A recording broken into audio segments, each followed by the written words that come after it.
High বন্ধুরা, কেমন আছেন? আশা করি সবাই ভালো আছেন। তো আজকে আমরা যে বিষয়টি বা যে টপিকটি নিয়ে আলোচনা করব সেটি হলো ক্লাচ প্লেট। দীর্ঘদিন গাড়ি দাঁড়িয়ে থাকার জন্য ক্লাচ প্লেট অনেক সময় চিটে রয়ে যায়, মানে ক্লাচ তো সবসময় ছাড়া রয়েছে। সেই জন্য গাড়ি রোদে বা গাড়ি ধোয়ার পরে রাখলে কি হয় না, দীর্ঘদিন থাকার জন্য রোদের তাপে ভাব হতে থাকে, বাষ্প হতে হতে ক্লাচ প্লেটটা চিটে রয়ে যায় আর ছাড়ে না। পরবর্তীকালে আপনি যখন গাড়ি স্টার্ট করবেন, গিয়ার ফেলাবেন, কোনো মতেই গিয়ার পড়বে না। তো এটার মানে এটা কিভাবে আপনারা ঠিক করবেন, গিয়ার চিটে গেলে কিভাবে ছাড়াবেন? তো অনেক সময় কি করবেন না, স্টার্ট করে গিয়ার দিয়ে দিলেন কিন্তু গিয়ার পড়ছে না, তাহলে আপনাকে কি করতে হবে? গিয়ার অবস্থায় গাড়িকে স্টার্ট করতে হবে। গিয়ার অবস্থায় গাড়িকে স্টার্ট করতে গেলে কি হবে না, আপনার স্টার্ট হবে না, কারণ গিয়ার না নিউট্রাল করলে স্টার্ট হবে না।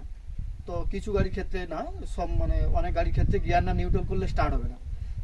তার জন্য কি করতে হবে, আপনাদের এই যে দেখতে পাচ্ছেন গিয়ার লিভার, এই গিয়ার লিভারে বিশেষ করে ওই কানেকশনটা থাকে, যেটা মানে গিয়ারকে নিউট্রাল করার জন্য ওই এন লেখা একটা লাইট জ্বলে ডিসপ্লের মধ্যে, ওটা গিয়ারটা নিউট্রাল করার জন্য।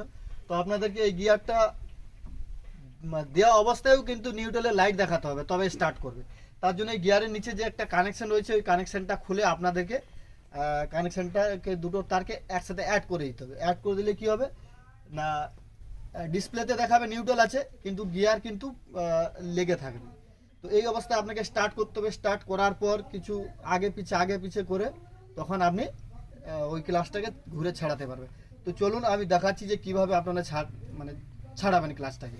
এই যে গাড়ির নিচে বসে গেছি, এই যে দেখতে পাচ্ছেন গিয়ার বক্স, এই যে কানেকশনটা রয়েছে, এই যে দেখতে পাচ্ছেন এই যে মানে গিয়ারের যে টপ গিয়ারের যে বক্স বা যাদের যেই গিয়ারের সাথে করা থাক না কেন, সেই গিয়ার বক্সে এরকম একটা তার এসে আছে।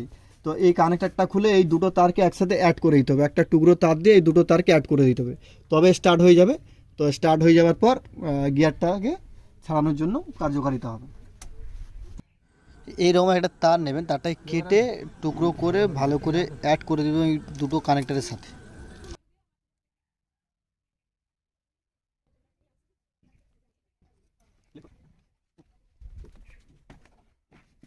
তো ফ্রেন্ডস দেখতে পাচ্ছেন, আমি আপনাদেরকে আগে প্রবলেমটা দেখিয়ে দিই যে প্রবলেমটা সঠিকটা কি, না হলে বলবেন তো গাড়িটা কোনো প্রবলেমই হয়নি, আমাদেরকে ফেক করে দেখালেন। তো প্রবলেমটা দেখুন যে এটার প্রকৃত ক্লাচ প্লেট সেটা মানে চিটে রয়ে গেছে। তো আমি স্টার্ট করে দেখাচ্ছি, দেখুন।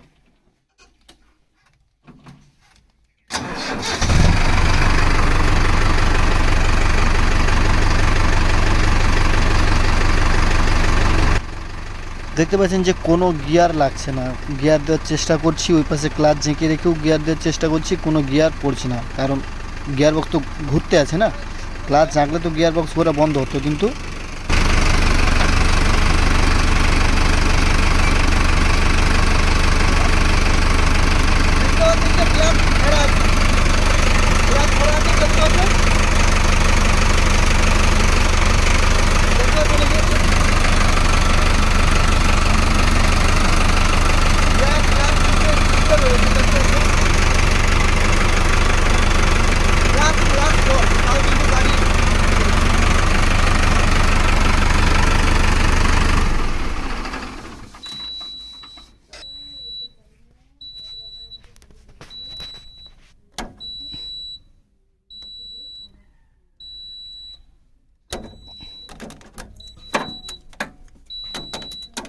টুকরো তার দিয়ে দুটো কানেকশানকে একসাথে অ্যাড করতে হবে।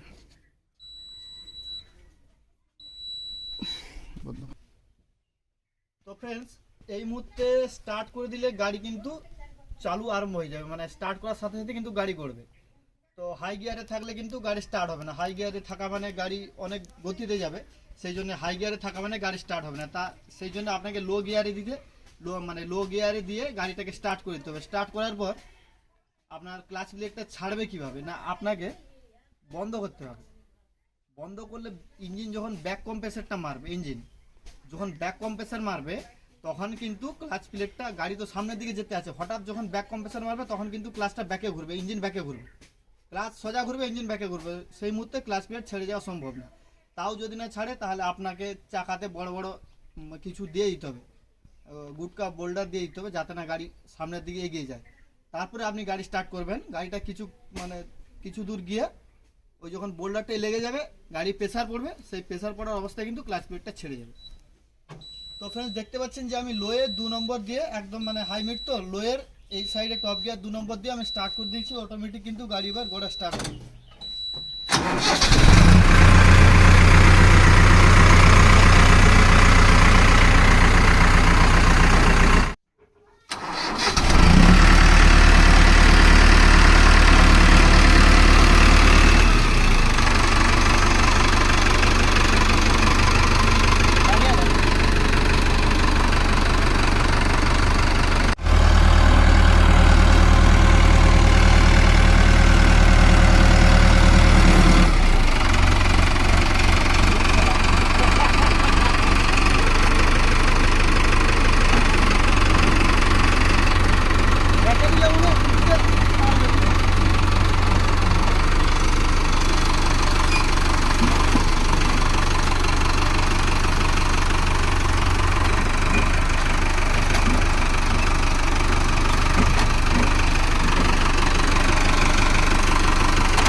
তো আপনারা এইভাবে ক্লাচ প্লেটটা কিন্তু আপনারা ছাড়তে পারবেন। বারবার আগে পিছে করবেন, স্টার্ট বন্ধ করবেন, একটু চাকাতে প্রেসার দেবেন, ক্লাচটা পা দিয়ে ঝেঁকে রাখবেন, তবেই ছাড়বে।